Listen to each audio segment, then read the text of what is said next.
श्रीमद् भगवद गीता 8वां अध्याय ब्रह्म, अध्यात्म और कर्मादि के विषय में अर्जुन के 7 प्रश्न और उनका उत्तर एवं भक्ति योग तथा शुक्ल और कृष्ण मार्गों का प्रतिपादन।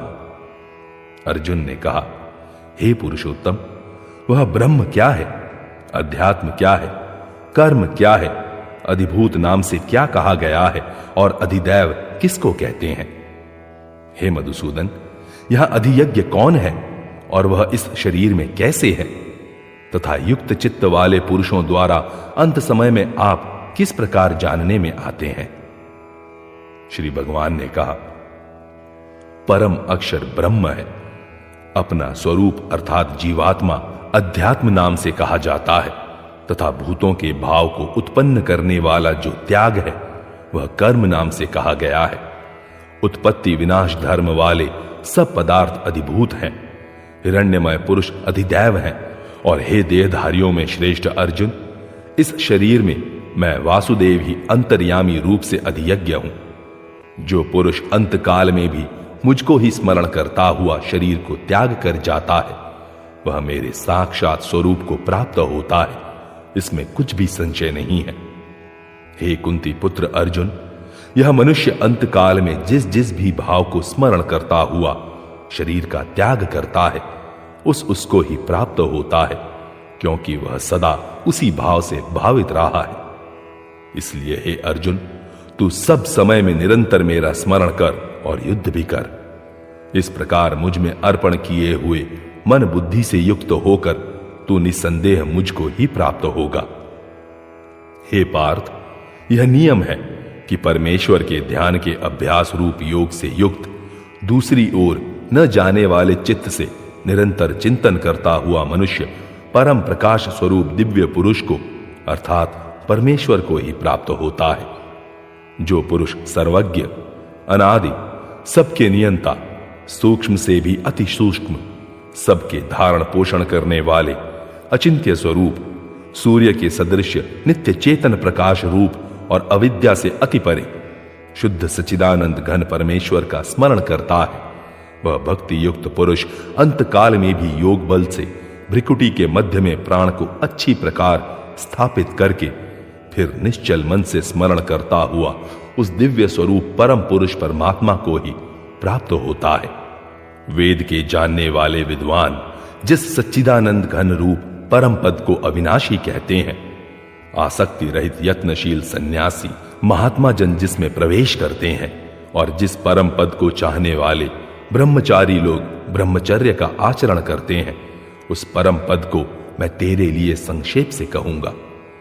सब इंद्रियों के द्वारों को रोककर तथा मन को हृदय में स्थिर करके फिर उस जीते हुए मन के द्वारा प्राण को मस्तक में स्थापित करके परमात्मा संबंधी योग धारणा में स्थित होकर जो पुरुष ओम इस एक अक्षर रूप ब्रह्म को उच्चारण करता हुआ और उसके अर्थ स्वरूप मुझ निर्गुण ब्रह्म का चिंतन करता हुआ शरीर को त्याग कर जाता है, वह पुरुष परम गति को प्राप्त होता है। हे अर्जुन, जो पुरुष मुझ में अनन्य चित्त होकर सदा ही निरंतर मुझ पुरुषोत्तम को स्मरण करता है, उस नित्य निरंतर मुझ में युक्त हुए योगी के लिए मैं सुलभ हूं, अर्थात उसे सहज ही प्राप्त हो जाता हूं। परम सिद्धि को प्राप्त महात्मा जन मुझको प्राप्त होकर दुखों के घर एवं क्षणभंगुर पुनर्जन्म को नहीं प्राप्त होते। हे अर्जुन, ब्रह्मलोक पर्यंत सब लोग पुनरावर्ती है, परंतु हे कुंती पुत्र, मुझको प्राप्त होकर पुनर्जन्म नहीं होता, क्योंकि मैं कालातीत हूं और ये सब ब्रह्मादि के लोग काल के द्वारा सीमित होने से अनित्य हैं। ब्रह्मा का जो एक दिन है उसको 1000 चतुर्युगी तक की अवधि वाला और रात्रि को भी 1000 चतुर्युगी तक की अवधि वाली जो पुरुष तत्व से जानते हैं, वे योगी जन काल के तत्व को जानने वाले हैं। संपूर्ण चराचर भूतगण ब्रह्मा के दिन के प्रवेश काल में अव्यक्त से अर्थात ब्रह्मा के सूक्ष्म शरीर से उत्पन्न होते हैं और ब्रह्मा की रात्रि के प्रवेश काल में उस अव्यक्त नामक ब्रह्मा के सूक्ष्म शरीर में ही लीन हो जाते हैं। हे पार्थ, वही यह भूत समुदाय उत्पन्न होकर प्रकृति के वश में हुआ रात्रि के प्रवेश काल में लीन होता है और दिन के प्रवेश काल में फिर उत्पन्न होता है। उस अव्यक्त से भी अति परे दूसरा अर्थात विलक्षण जो सनातन अव्यक्त भाव है, वह परम दिव्य पुरुष सब भूतों के नष्ट होने पर भी नष्ट नहीं होता। जो अव्यक्त अक्षर इस नाम से कहा गया है, उसी अक्षर नामक अव्यक्त भाव को परम गति कहते हैं, तथा जिस सनातन अव्यक्त भाव को प्राप्त होकर मनुष्य वापस नहीं आते, वह मेरा परम धाम है। हे पार्थ, जिस परमात्मा के अंतर्गत सर्वभूत हैं और जिस सच्चिदानंद घन परमात्मा से यह सब जगत परिपूर्ण है, वह सनातन अव्यक्त परम पुरुष तो अनन्य भक्ति से ही प्राप्त होने योग्य है। हे अर्जुन, जिस काल में शरीर त्याग कर गए हुए योगी जन वापस न लौटने वाली गति को और जिस काल में गए हुए वापस लौटने वाली गति को ही प्राप्त होते हैं, उस काल को अर्थात दोनों मार्गों को कहूंगा। जिस मार्ग में ज्योतिर्मय अग्नि अभिमानी देवता है, दिन का अभिमानी देवता है, शुक्ल पक्ष का अभिमानी देवता है और उत्तरायण के 6 महीनों का अभिमानी देवता है, उस मार्ग में मरकर गए हुए ब्रह्मवेत्ता योगी जन उन देवताओं द्वारा क्रम से ले जाए जाकर ब्रह्म को प्राप्त होते हैं। जिस मार्ग में धूमाभिमानी देवता, रात्रि अभिमानी देवता तथा कृष्ण पक्ष का अभिमानी देवता है और दक्षिणायन के 6 महीनों का अभिमानी देवता है, उस मार्ग में मरकर गया हुआ सकाम कर्म करने वाला योगी उन देवताओं द्वारा क्रम से ले गया हुआ चंद्रमा की ज्योति को प्राप्त होकर स्वर्ग में अपने शुभ कर्मों का फल भोगकर वापस आता है। क्योंकि जगत के ये 2 प्रकार के शुक्ल और कृष्ण अर्थात देवयान और पितृयान मार्ग सनातन माने गए हैं।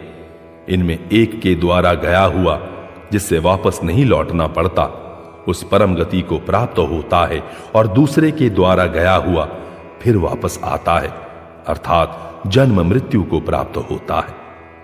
हे पार्थ, इस प्रकार इन दिनों मार्गों को तत्व से जानकर कोई भी योगी मोहित नहीं होता।